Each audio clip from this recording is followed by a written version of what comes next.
If phone calls in English make your heart race and your mind go blank, this video is for you. Because by the end of the next 8 minutes, you're going to know exactly what to say when that phone rings. No more panic, no more freezing, just confidence. Your phone rings. The caller ID says unknown number. Your heart starts racing. Because you know what's coming. You're going to have to speak English on the phone with no facial expressions, no hand gestures, just your voice. And suddenly your brain goes, nope, absolutely not, let it go to voicemail. I'm Anna. And I'm Tony. Welcome to Fluent English Cafe. And today, we're teaching you how to handle phone calls in English without the panic, without the fear, and honestly, without sounding like a robot reading from a textbook. Because here's the thing, phone calls are probably the hardest part of speaking English. They really are. You can't see the person, you can't read their lips, background noise cuts in, and your brain is just screaming, "What? Sorry? Can you repeat that?" And then you say sorry so many times you start to wonder if that's the only English word you know. Been there.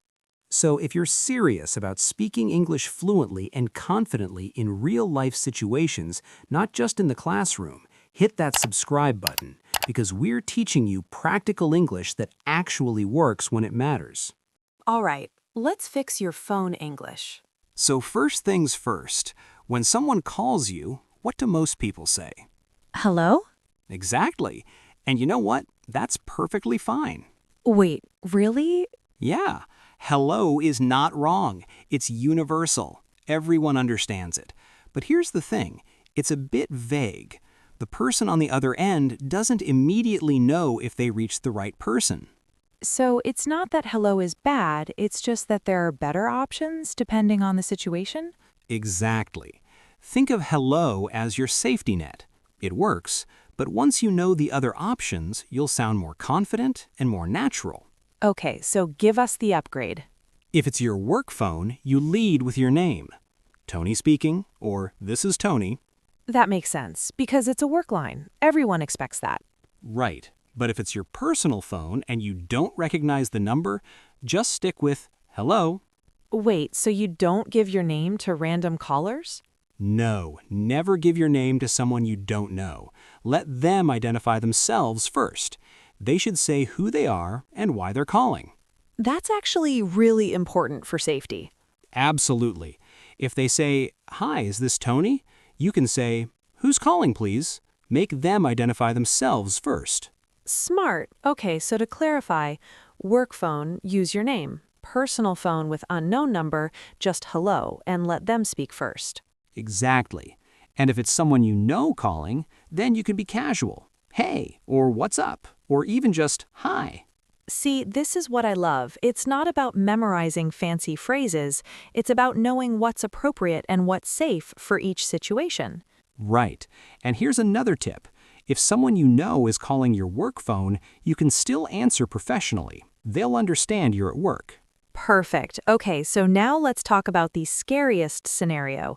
You're making the call. Oh, this is where people really freeze up. Because now you have to start the conversation. You can't just react. You have to lead. Right. And here's what most learners do wrong. They call someone and immediately launch into what they need. No introduction, no context. Guilty. I used to do this all the time. We all have. But here's the better way. You introduce yourself and you ask if it's a good time. Hi, this is Tony. Is this a good time to talk? Wait, why do you ask if it's a good time? Because phone calls interrupt people. They could be in a meeting, driving, eating dinner. Asking shows respect. And if they say, "Actually, I'm a bit busy," you just say, "No problem. When's better for you?" That's so simple, but I never thought about it like that. It's one sentence that makes you sound incredibly professional and polite. All right, now let's talk about the absolute worst part of phone calls in English. Oh, I know where this is going. You can't understand what they're saying. The nightmare scenario. The connection is bad, they're talking fast, or they have an accent you're not used to. And you're sitting there nodding, even though you're on the phone and they can't see you. Wait, you do that too? All the time. I'm like, yeah, and I have no idea what they just said. Okay, so first of all, stop nodding on phone calls. It doesn't help. Fair point. But seriously, this is a real problem.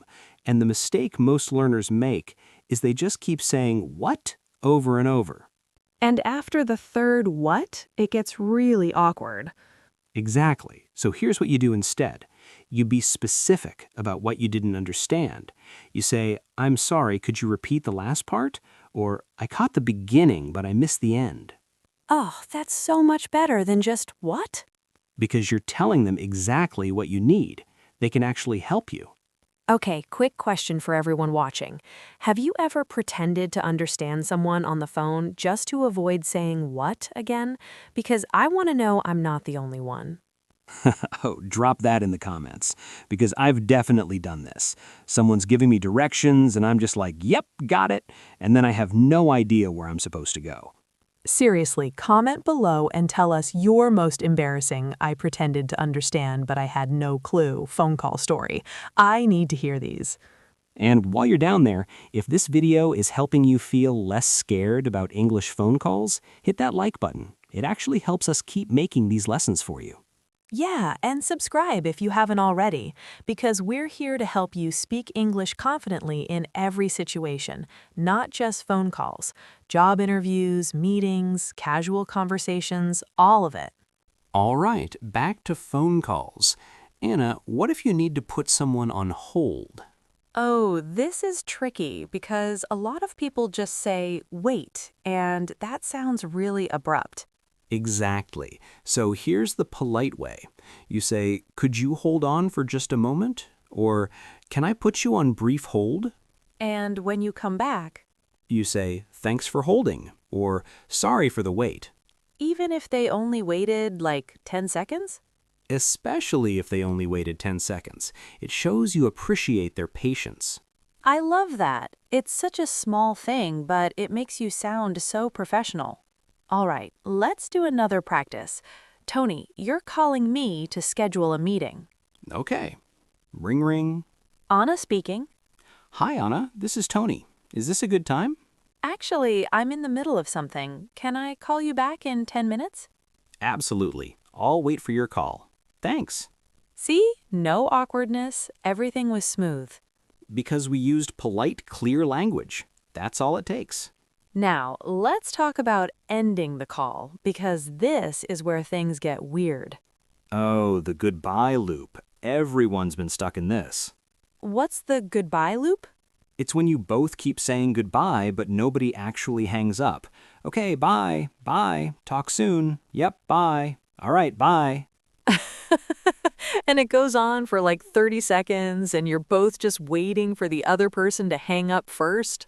Exactly. It's like a weird game of chicken, but with goodbyes. So how do you actually end a call without that awkwardness? You signal that the call is ending. You say something like, all right, I'll let you go, or I won't keep you any longer. That's polite. You're making it about them, not you. Exactly. Then you quickly summarize what was discussed. So I'll send you that email tomorrow. Or, great, I'll see you on Friday. And then you say goodbye and actually hang up? Yes. Don't wait for them to hang up. That creates the awkward silence. You take control and end it cleanly. Okay, let's practice. Tony, we just finished talking about a project. All right, Anna. I think we've covered everything. I'll send you those files by end of day. Perfect. Thanks so much, Tony. No problem at all. Talk soon. Take care. Bye. See? No loop. Just clean and done. I love it. Okay, quick recap because we covered a lot. Number 1. When answering, match your greeting to the situation. Professional? Use your name. Casual? Hey, what's up? Works great. Number 2, when making a call, introduce yourself and ask, is this a good time?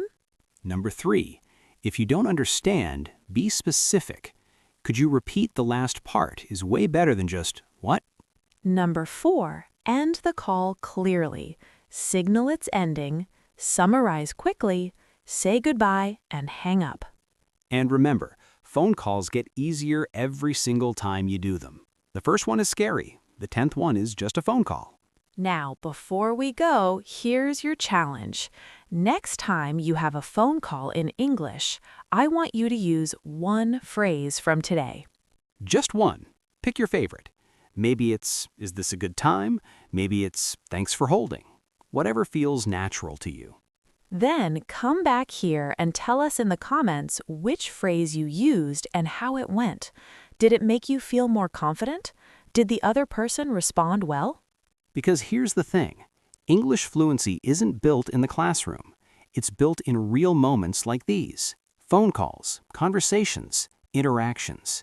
And we want to hear about your real moments, your wins, your awkward moments, your I can't believe I actually did that moments. So drop a comment. Tell us your story. We read every single one, and we reply to as many as we can. And if you're not subscribed yet, what are you waiting for? We're dropping new lessons every week to help you speak English fluently and confidently in every situation. Not just textbook English, real English, the kind that actually matters when you're living your life. All right, that's it for today. I'm Anna. And I'm Tony. Thanks for learning with us. Now go answer that phone call. You've got this.